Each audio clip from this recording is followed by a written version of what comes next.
My dad borrowed $210,000 and called it temporary. I called it evidence and let the lawyer handle the rest. That's the exact figure, etched into my memory like a scar. $210,000. It wasn't just a number, it was the sound of my family fracturing, the silent scream that echoed through the sterile halls of the hospital where my father lay dying. He'd always been a man of grand gestures, a bit of a dreamer, prone to believing his own charm could bend reality. We lived in a nice house, sure, but it was always a little tighter than it looked. Mom worked part-time. Dad's business was always on the cusp of something huge. And I was the steady one, the one who actually balanced the checkbook, who paid attention to the red flags my father so blithely waved away. He'd always been dismissive of my concerns, calling me his little accountant, a term that used to make me smile but now tasted like ash. The loan, he'd explained away with a wave of his hand and a forced smile, was just a little bridge, temporary. He was investing in a new venture, something about artisanal olive oil from California. He'd winked like it was a brilliant, foolproof scheme. But I'd seen the bank statements. I'd seen the credit card bills that were practically a second mortgage. I'd seen the pleading emails from suppliers he'd likely never pay. The $210K wasn't a bridge, it was a chasm, and he was about to leap into it with no safety net. And the worst part? He'd borrowed it against the equity of the house. Our house. The house I grew up in, the house my mom had painstakingly decorated, the house where all our memories were supposed to be safe. When he got sick, it wasn't sudden, but it was fast, aggressive. The doctors were grim, their pronouncements delivered in hushed tones that felt like pronouncements of doom. Mom was beside herself, a fragile butterfly caught in a storm. My brother, Mark, bless his heart, Mark. He was the golden boy, the one who always coasted on charm and inherited good looks. He was rarely around when things got tough, preferring to chase fleeting opportunities in Los Angeles, always promising to send money but rarely following through. He'd show up for holidays, flash his pearly whites, and then disappear again, leaving the actual heavy lifting to me. So there I was, navigating the labyrinth of hospital bureaucracy, trying to decipher medical jargon, while simultaneously trying to understand the financial wreckage my father had left behind. The olive oil venture had gone belly up, naturally. The lender, a man with a handshake like a vice and eyes that never blinked, was already making calls. The house was on the line. And Dad, the man who always had an answer for everything, was fading, his ability to spin tales now silenced by the IV drip and the labored breaths. Mom was lost. She'd always deferred to my father, her life a quiet tapestry woven around his grand designs. She didn't understand the details of his finances, or maybe she'd chosen not to. "He always handled that, honey," she'd say, her voice thin and reedy. "He said not to worry my pretty little head about it." The irony was brutal. Now her pretty little head had to figure out how to keep a roof over her own. Mark's reaction was predictable. He flew in, looked pale and concerned, and then spent most of his time on his phone, presumably networking or auditioning for something. When the topic of finances came up, he'd get this far-away look. "Dad always took care of us," he'd say, his voice laced with a kind of faux reverence. "He wouldn't want us fighting over money. We'll figure it out." But figuring it out with Mark usually meant me figuring it out and him reaping the benefits. I started digging. It was painful, like picking at scabs, but I had to know. I found the loan documents, hidden away in a dusty filing cabinet in Dad's office. The predatory interest rates, the vague collateral clauses, it was worse than I'd imagined. He hadn't just borrowed money, he'd gambled our security away, and he'd done it behind Mom's back. The betrayal was a physical blow. This was the man who'd taught me to ride a bike, who'd read me bedtime stories, who'd always seemed so honorable. The family lawyer, a stern woman named Miss Evans, had a reputation for being sharp and no-nonsense. I'd hired her secretly, not wanting to cause a scene, not wanting to upset my mother any more than she already was. I presented her with the documents, the bank statements, the emails. She listened intently, her expression unreadable. When I finished, she looked at me, her gaze piercing. "This is considerable," she said, her voice low and measured. "Your father was an entrepreneur, but he was also reckless." Reckless was an understatement. He was a charlatan, a con artist masquerading as a loving father. The weight of it all settled on my shoulders, heavy and suffocating. I felt like I was drowning, and no one was throwing me a lifeline. Mom was too fragile. Mark was too self-absorbed. It was up to me. The tension at home was palpable. Every conversation was a minefield. Mark would chime in with his vague assurances. Mom would try to smooth things over, and I'd sit there, a knot of resentment tightening in my stomach, the knowledge of my father's deception burning a hole in my conscience. I couldn't tell them the full extent of it, not yet. It would break Mom. And Mark would just find a way to exploit it. One evening, a few weeks before Dad passed, Mark was in the living room, scrolling through his phone, a faint smile playing on his lips. Mom was in the kitchen, trying to make one of Dad's favorite meals, her movements slow and deliberate. I walked in, holding a stack of papers, the latest demand letters from the lender. "Mark," I said, my voice unnervingly calm, "we need to talk about this." He looked up, his smile faltering slightly. "Yeah? What's up? Everything okay?" "No, Mark. Everything is not okay. Dad's temporary loan has come due, and there's a foreclosure notice pending." His eyes widened, a flicker of something akin to fear crossing his face. "What? No way. Dad wouldn't have let it get that far." "Dad didn't let it get that far, Mark. He did it. He took out a second mortgage on this house without Mom's knowledge and gambled it away. And now they're going to take it." He stood up, dropping his phone on the couch. That's insane. He wouldn't do that to us, to Mom." "He did," I said, my voice hardening. "And you've been so busy playing the part of the concerned son that you haven't bothered to look at the actual numbers, have you?" He flinched at my tone. "Hey, I've been dealing with my own stuff. You know how it is." "Oh, I know exactly how it is, Mark. It's always your own stuff. It's always not your problem. Well, this is Mom's problem. This is our home, and you, Mr. Always Taken Care of, are going to have to step up." He walked over to the window, staring out at the darkening sky. "What do you want me to do? I don't have that kind of money." "I don't expect you to pull it out of thin air, but you can start by not being completely useless. You can start by actually reading these documents, by talking to Miss Evans, by being a son and a brother for once." I shoved the papers into his hands. "And you can forget about your opportunities out west for a while. Your place is here, helping Mom." He looked at the papers, then back at me, his jaw tight. There was a new hardness in his eyes, a dawning realization that his easy ride might be over. But it was too little, too late. He'd always expected me to fix things, to smooth over his messes. And for years, I had. But this was different. This was about betrayal, about deception, and about a future that was suddenly very uncertain. My father died a week later. We were all there, gathered around his bedside. Mom was weeping softly, holding his hand. Mark stood a little apart, his face a mask of practiced grief. I watched my father's chest rise and fall for the last time, and I felt nothing. No sorrow, no anger, just a vast, empty space where my love for him used to be. The funeral was a blur of forced condolences and hushed whispers. Mark played the role of the grieving son perfectly, accepting sympathy with a nod and a sad smile. Mom was a wreck, leaning on me for support.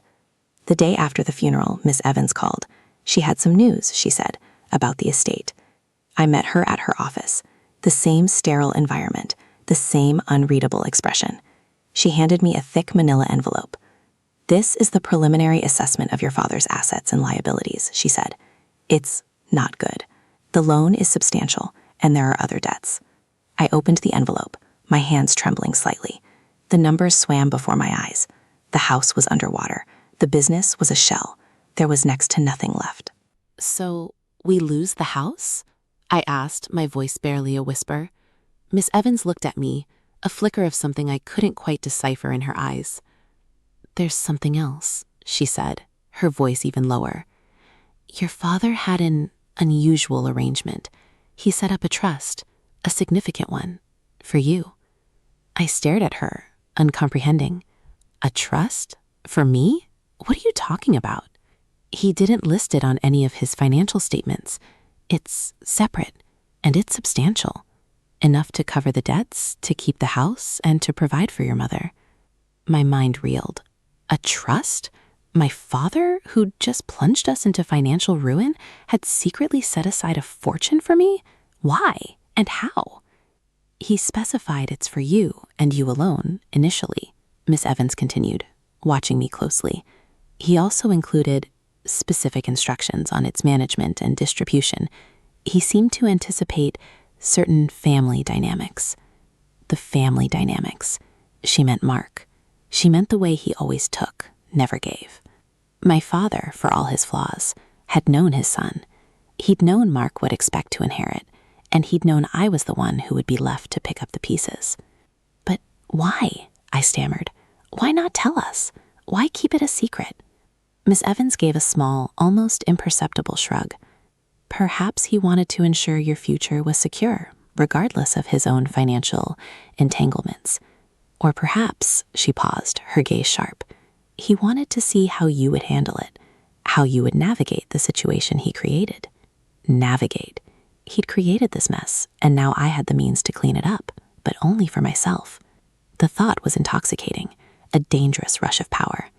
I looked at the documents, at the stark reality of our financial situation, and then I looked at the thick envelope containing my secret inheritance, my father's final, twisted gift. The humiliation of the past few weeks, the gnawing anxiety, the feeling of being utterly powerless, it all began to recede, replaced by a cold, hard resolve. He'd set this up. He'd given me the tools. Now it was my turn. The next few weeks were a blur of legal meetings and financial planning. I worked closely with Miss Evans, meticulously reviewing every clause of the trust. My father had been incredibly shrewd, almost diabolically so. The trust was structured in such a way that I had complete control, and any attempt by Mark or Mom to access it prematurely would trigger severe penalties. It was designed to protect me, yes, but also, I suspected, to create a divide. I paid off the loan on the house. I settled all my father's outstanding debts. Mom cried with relief, her shoulders finally unburdened. She assumed it was some last-minute act of generosity for my father's business associates, a testament to his reputation. I let her believe it. Mark, on the other hand, was suspicious. He'd heard whispers of my meetings with Miss Evans, of the house suddenly being safe from foreclosure. "So, how did you pull that off?" he asked one afternoon, cornering me in the kitchen. His usual easy smile was gone, replaced by a calculating glint in his eyes. Did Dad have some secret offshore account or something? I poured myself a glass of water, my movements slow and deliberate. Dad's affairs were complicated, I said, meeting his gaze. But everything is handled. The house is ours, Mom is safe. But how? He pressed, his voice rising. I talked to his lawyer. He said there was almost nothing left. So where did the money come from, Sarah? I took a slow sip of water, letting the silence stretch between us. I could see the wheels turning in his head, the gears grinding as he tried to fit this into his narrative of effortless inheritance. He'd always assumed he was the favored child, the one who would naturally receive the lion's share. Dad set up a trust for me, Mark, I said, my voice quiet but firm, a long time ago. It was always meant to be mine. He made sure of it. His face drained of color. A trust? For you? But what about me? What about Mom? Mom is taken care of. The house is secured. That's more than she had a week ago, thanks to your father's foresight. I let the word hang in the air, loaded with unspoken meaning. He sputtered, his carefully constructed composure crumbling. That's not fair. He always said he'd set us up. He loved us both. He loved you, Mark. He did. But he also knew you. He knew you'd expect things. He knew you wouldn't be the one to step up and solve problems. He knew I would. I walked past him, heading towards the living room where Mom was sitting, knitting. This is my inheritance, Mark. My father's last, best investment. And it's enough. I could feel his eyes on my back, burning with a mixture of shock, resentment, and something that looked a lot like dawning fury. He'd always been the one with the easy charm, the one who got what he wanted without really trying. Now, the script had been flipped. My father, the man who'd always treated him like a prince, had ultimately set me up to be the one in control. The humiliation of feeling powerless for so long had been a potent catalyst. It had forged something new in me, something cold and sharp. I had the money, I had the control, and I knew with a chilling certainty that this was only the beginning. The seeds of betrayal had been sown, and the harvest was about to begin. The quiet hum of the refrigerator was the loudest sound in the house, a stark contrast to the usual boisterous family dinners or Mark's late-night video calls filled with exaggerated laughter. Mom was in her room, still a little fragile, but the gnawing worry about losing the house had vanished, replaced by a soft, contented sigh whenever she looked around the familiar rooms.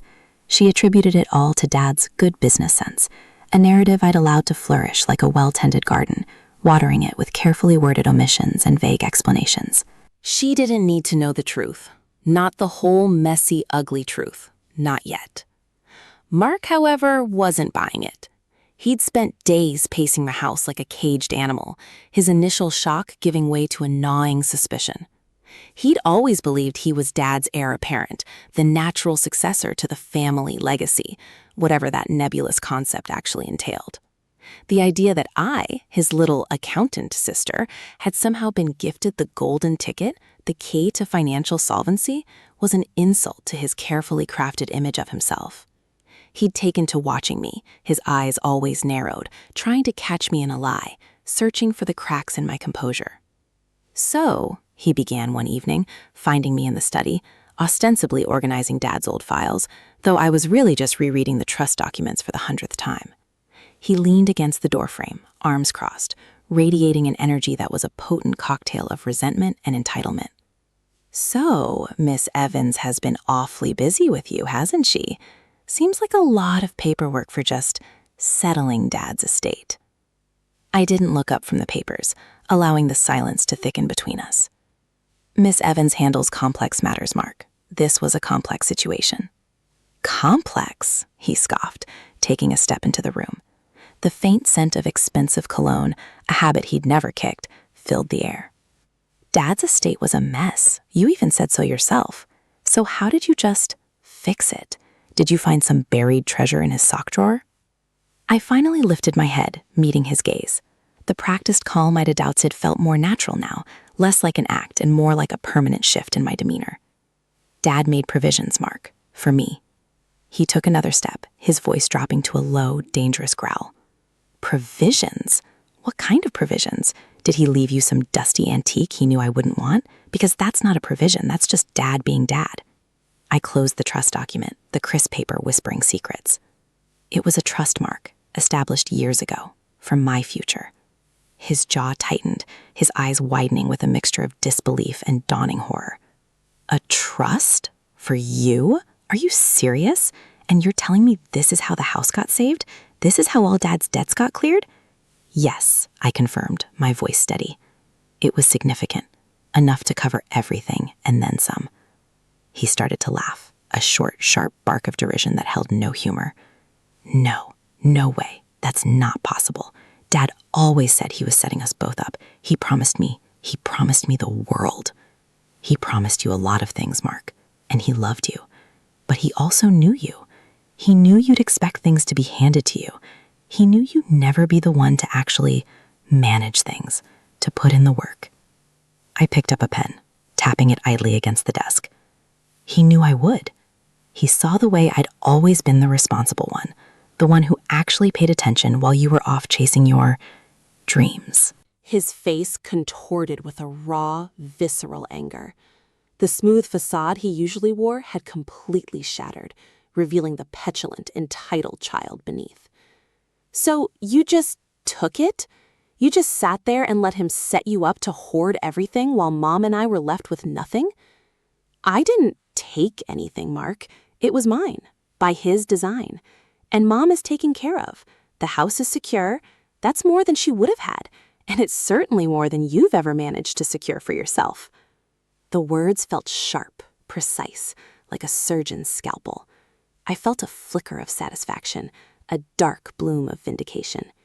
"This is unbelievable," he sputtered, running a hand through his perfectly styled hair, messing it up for the first time since he'd arrived.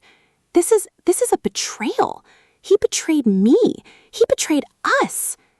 He betrayed our mother by gambling away her home, Mark. He betrayed all of us with his recklessness. But he didn't betray me. He secured my future. His final act of fatherhood, I suppose. I pushed myself up from the desk, walking towards the window. The sun was setting, casting long shadows across the manicured lawn. It was a beautiful lawn, a lawn that would have been lost. "And you're just going to stand there and gloat?" he demanded, his voice cracking. "I'm not gloating, Mark. I'm stating facts facts you've always conveniently ignored. Dad's gone. His dreams, his schemes, they're all gone. All that's left is the reality he created. And the reality is, I have the means to ensure Mom is comfortable, that this house remains hers, and I have the means to manage the legacy. The word legacy felt ironic given its origin. He took a step forward, his fists clenched. You think this is over? You think you can just take everything and walk away? I turned to face him, a small, cold smile playing on my lips. I'm not walking away, Mark. I'm just getting started. Dad set this up. He created the conditions, and he gave me the tools to navigate them, and I intend to use them. The days that followed were thick with an unspoken tension. Mark became more withdrawn, his usual social butterfly facade replaced by an almost palpable aura of simmering rage. He'd spend hours on his phone, not with the cheerful networking calls of his past, but with hushed, urgent conversations, his voice low and intense. I knew he was trying to figure out how to challenge the trust, how to circumvent it. But my father, in his own twisted way, had covered every angle. The trust was ironclad, designed to protect me from any claims, any interference. One rainy Tuesday, Mom received a letter. It was from a real estate agency detailing a new luxury condo development being built downtown. The prices were astronomical. Mom, still a little shell-shocked from the near loss of her home, looked at me, bewildered. Why would they send this to me? We can't afford anything like this. I took the letter, my eyes scanning the glossy brochure. It's just marketing, Mom. They send these to everyone. But I knew, with a certainty that chilled me, that it wasn't just marketing. It was Mark. He was trying to create a scenario where Mom would feel the need for a new start, a new home, perhaps one he could somehow insinuate himself into managing. He was trying to leverage her comfort, her peace of mind against me. He was trying to force my hand. Later that week, I overheard Mark on the phone. He was talking to someone he referred to as Mr. Sterling. The conversation was coded, filled with terms like contesting, legal loopholes, and disputed inheritance. I leaned against the hallway wall, my heart a cold, hard stone in my chest. He was actively pursuing legal avenues to challenge the trust. He was determined to break my father's final wishes, to get his hands on the money he felt was rightfully his. The betrayal, which had initially felt like a sharp, clean cut, was now a dull, festering wound. Dad had given me the means to survive, to thrive even, but he'd also pitted us against each other. He'd created this elaborate game of chess, and I was the queen, poised to protect my king, my mother, while the pawns, my brother, tried to advance. The breaking point came a few weeks later. It was Mark's birthday. He'd insisted on a small gathering at the house, a subtle attempt to reclaim his territory, to reassert his presence. Mom, ever the peacemaker, had reluctantly agreed. The atmosphere was tense, brittle. Mark was on his best behavior, a charade of forced joviality, but his eyes kept darting towards me, a silent challenge. As we were clearing plates from dinner, he cornered me in the kitchen, his voice low and laced with a false sincerity. Sarah, we need to talk, really talk. I paused, a half-full wine glass in my hand. We are talking, Mark. No, we're not. You're just being you. Guarded, controlling. Dad's gone, Sarah. This is our life now. Mom's life. And this situation with the trust, it's not right. It's not what Dad would have wanted. You don't know what Dad would have wanted, I said, my voice hardening. You only know what you want. You want the money. You want the easy way out, just like always. But this time, it's not happening. He took a deep breath, his gaze fixed on mine. Mr. Sterling believes he can contest the trust. He's found some irregularities in the paperwork. He says there's a good chance we can prove Dad wasn't in sound mind when he set it up, or that he was unduly influenced. My blood ran cold. Unduly influenced? My father, who'd meticulously planned this out, who'd anticipated every move? It was a desperate gambit, a flimsy lie, but it was enough to sow doubt, to create a legal battle that would drag on for years, draining the trust's assets and tearing Mom apart. That's a lie, Mark, I said, my voice dangerously quiet. And you know it. Do I? He stepped closer, invading my personal space. The scent of his cologne was overpowering. Or are you just afraid I'll win, afraid you'll have to share what's rightfully ours? It's not rightfully yours, I spat back, the control I'd so carefully cultivated beginning to fray. It's mine.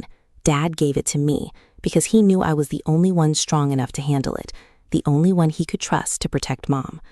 His eyes narrowed, a predatory gleam appearing. You think you're so strong. You think you're so smart. You're just a control freak, Sarah. Dad gave you money, and now you're hoarding it, just like you hoard everything else. You're making Mom miserable, living in this mausoleum of a house when she could be enjoying her life. And how would you provide that enjoyment, Mark? With your networking opportunities and your empty promises?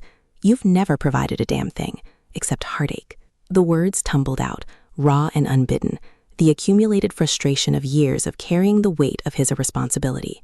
He flinched, his carefully constructed composure cracking further. This isn't over, Sarah. Mr. Sterling is confident, and Mom deserves the truth. She deserves to know what you've done. What I've done, I laughed, a harsh, humorless sound. I've done what Dad wanted. I've secured our future. You, on the other hand, are trying to dismantle it.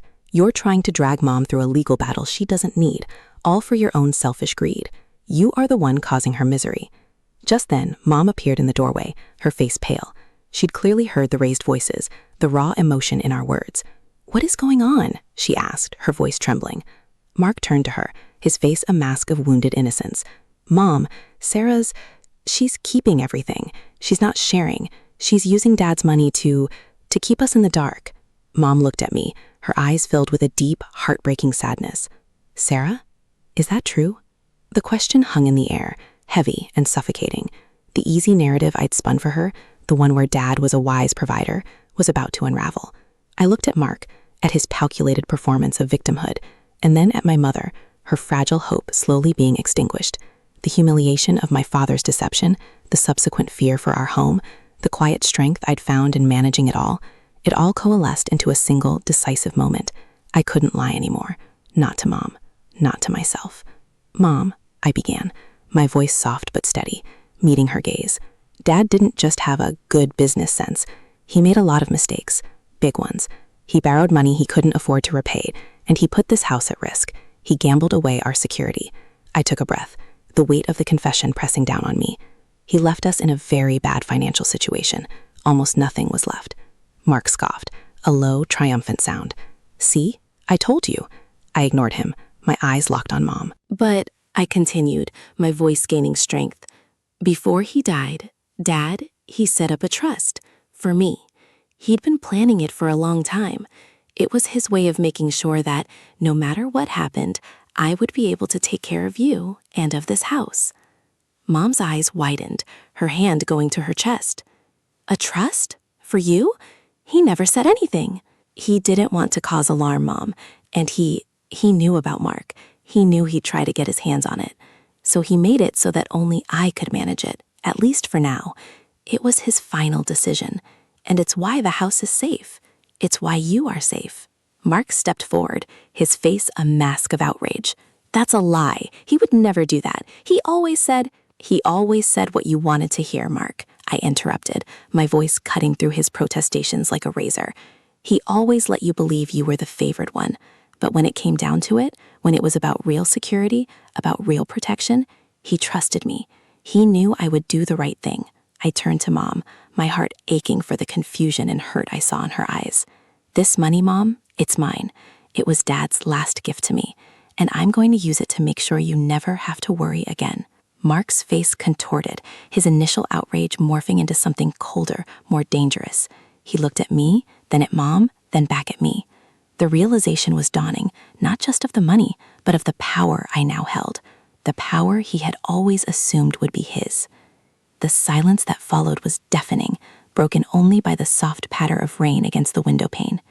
It was the sound of a family fracturing, of unspoken betrayals finally coming to light, and of a storm that was only just beginning to brew. The silence in the kitchen stretched, taut and suffocating, until Mom finally whispered, her voice barely audible, "Sarah, is this all true?"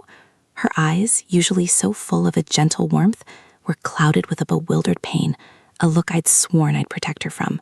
Mark stood beside her, a smirk playing on his lips, a predator sensing its prey was cornered. He'd made his move, nudged her towards the precipice, and now he was waiting for me to fall. I looked at Mom, at her vulnerability, and the carefully constructed facade I'd maintained for weeks, for months, began to feel like a cage. But it was a cage I had built for survival, and now its bars were dissolving. The truth, stark and unflattering, was the only way out. "Yes, Mom," I said, my voice stronger than I expected, cutting through the heavy air. "It's all true. Dad, he wasn't the businessman we thought he was. He made some terrible decisions, bad investments, debts he couldn't possibly repay. He'd gambled away most of what he'd built. This house, everything, it was all on the brink of being lost. He'd put it all up as collateral for something. I don't even know what." Mark let out a low, almost triumphant chuckle. "See, I knew it. He was always a dreamer." But you, Sarah, you were the one who saw the writing on the wall. You just played your cards perfectly, didn't you? His tone dripped with an accusation that was also disturbingly laced with a grudging admiration. I ignored him, focusing on Mom. But he also set up a trust, a very substantial one, for me. He established it years ago from my future. He'd seen how I handled things, how I was always the one who paid attention, who balanced the checkbook, who kept things from falling apart. He knew I wouldn't let anything happen to you, that I wouldn't let you lose this house. I paused, letting the words sink in. He gave me the means to fix it, to pay off his debts, to secure the house, and to make sure you would be comfortable. Mom's hand, which had been resting on Mark's arm, now drifted to her mouth. Her eyes darted between Mark and me, a silent war playing out within her. "But why didn't he tell us? Why didn't he tell me he was in so much trouble?" "He didn't want you to worry, Mom," I said, the familiar lie tasting like ash in my mouth. But this time it was a lie that served a greater truth. And he didn't want Mark to try and get his hands on it prematurely. He knew Mark would expect it, would demand it. And he knew Mark wouldn't have the sense to manage it responsibly. Dad always believed in giving Mark the illusion of control, but when it came down to it, to real protection, he trusted me. The last part came out with a force that surprised even me. It was the truth, stripped bare of its comforting embellishments. Mark's smirk vanished, replaced by a look of pure, unadulterated fury. He stepped away from Mom, his body a coiled spring of resentment. He trusted you? He trusted his little accountant sister to handle his fortune, while I, his son, the one who was supposed to carry on his legacy, was left in the dark? He threw his hands up in a gesture of disbelief. "This is unbelievable. He didn't trust me. He betrayed me." "He betrayed Mom, Mark," I said, my voice calm but unwavering. "He put her security at risk with his recklessness, but he protected me. He gave me the power to undo his damage. And I did. I secured this house. I paid off his debts. I made sure you two would be taken care of. What more do you want?" "What more do I want?" Mark exploded, his voice echoing in the small kitchen. "I want what's mine, what's ours. You think you can just hoard it all, Sarah? You think you can play God with Dad's legacy?" He jabbed a finger towards me. "Mr. Sterling called me. He's confident. He says he can contest the trust. He's found inconsistencies. He says Dad wasn't in his right mind, that you manipulated him." The air crackled with tension. Mr. Sterling. Of course, the sleazy lawyer Mark had been whispering with. The threat, which had been a low hum in the background, suddenly blared like a siren. But the inconsistencies were a fiction, a desperate attempt to exploit a loophole. Dad, for all his flaws, had been meticulous in his own way when it came to the trust. He'd wanted it to be unassailable. "Mr. Sterling is wrong, Mark," I said, my voice a low, dangerous growl. "And you're a fool for listening to him. Dad was of sound mind. He was scared. He was ashamed. But he was perfectly lucid when he made those arrangements. This trust is ironclad. You can't contest it. Not now, not ever." Mom looked between us, her face etched with a profound sorrow. "Mark, please, stop. Sarah, what is this about contesting? What is he saying?" "He's saying he wants the money, Mark," I said, my eyes never leaving Mark's. "He's trying to find a way to take what Dad gave me. He's willing to drag you through hell, to drag this family through hell, just to get his hands on it. He's willing to tear down everything Dad built and everything I've worked to preserve, just for his own greed." Mark took a step towards me, his fists clenched. His face was a mask of pure hatred. You think you're so righteous, Sarah, so in control. You're just a pathetic control freak who's been handed a lifeline and is now clutching it like a drowning woman. You're suffocating Mom with your protection. She deserves to live, to enjoy her life, not be stuck in this mausoleum you've decided to maintain. And how would you provide that enjoyment, Mark? I retorted, my voice rising with a cold fury. With your empty promises, your borrowed suits, your fake networking events, you've never provided a damn thing, except disappointment and heartache. I'm providing security. I'm providing stability. I'm providing a future, something you've never even understood. The words hung in the air, brutal and undeniable. Mark flinched as if I'd struck him. His carefully constructed persona, the charming, successful businessman, had crumbled completely, revealing the insecure, entitled child beneath. He looked at Mom, his expression shifting from rage to a calculated plea. Mom, you hear her? She's saying she's going to keep everything. She's cutting us off.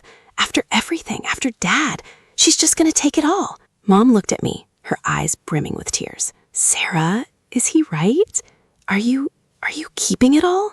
The question was the ultimate test, the final nail in the coffin of our family's facade. I could have spun another story, woven another lie, but it would have been for Mark, not for Mom, and I was done protecting him.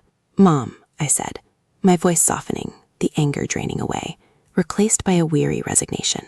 Dad's gambling debts were enormous. He'd mortgaged almost everything. He left us with nothing but bills and the imminent threat of losing this house. That's the truth. The rest, the trust, that was his way of trying to fix it, to make amends. And he trusted me to do that. I took a deep breath. He gave me the means to save this house, Mom, to pay off his debts, to ensure you would be safe. And yes, that money is mine. It was his gift to me, his way of atoning. But it's not about hoarding.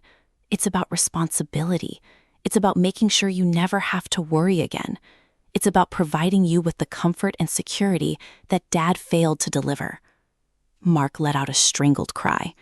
This is insane. You're twisting everything. He loved me. He would never. He loved you, Mark, I interrupted, my voice gentle now, almost pitying. He loved the idea of you, the son who would carry on his name.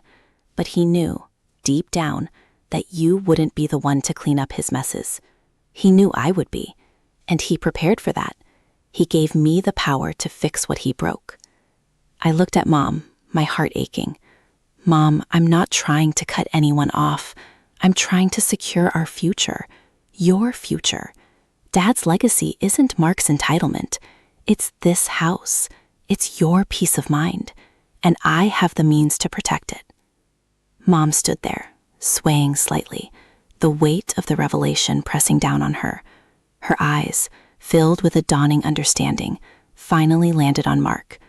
The look on her face was not one of anger, but of profound disappointment, a sadness that went deeper than any argument. Mark, she said, her voice barely a whisper, is she telling the truth? About the debts? About everything? Mark's face contorted. He was cornered. The smooth lies, the manufactured victimhood, the desperation, it all spilled out. Mom, she's twisting things. She's always been jealous. She just wants to control everything. Dad wouldn't have left her in charge if he knew. He knew Mark, I said, cutting him off softly, but with an absolute finality. He knew. That's why he made the trust. He knew you'd be like this. He knew you'd try to exploit it. And he made sure that wouldn't happen. He gave me the power to protect us from you. The words hung in the air, a declaration of war and a statement of fact. Mark stared at me, his eyes wide with a dawning horror. The illusion of his inheritance, the entitlement he'd always felt, was crumbling around him. He saw it in my eyes, in Mom's bewildered gaze, in the very walls of the house that were now, unequivocally, mine to secure. He turned to Mom, a desperate, ragged breath escaping him. Mom, please, don't let her do this. She's lying. She's always been the one who resented me. Mom finally looked away from him, her gaze sweeping over the familiar kitchen, the worn countertops, the framed family photos that now felt like relics of a past era. Her expression was one of deep, quiet resolve. Mark, she said, her voice stronger now, laced with a weariness that had been building for years. I think Sarah is telling the truth. Your father, he always tried to protect us. And Sarah, she's always been the one who stayed, who helped, who looked after things. She turned to me, a faint, sad smile touching her lips. You've done well, Sarah. I'm sorry for all of this, for the stress, for the worry. The admission, so simple and so devastating, ripped through Mark like a physical blow. His face crumpled, his carefully constructed mask shattering completely. He looked at Mom, his eyes pleading, then at me, his gaze filled with a mixture of hatred and something akin to fear. He knew in that moment that he had lost, not just the money, but the control, the entitlement, the illusion of power he'd always wielded. He turned and walked out of the kitchen, the slam of the back door echoing through the house like a gunshot. The sound was final. The silence that followed was not tense, but heavy, laden with the weight of all that had been said, all that had been revealed. Mom looked at me, her tears finally falling freely. I walked over to her and wrapped my arms around her, holding her close.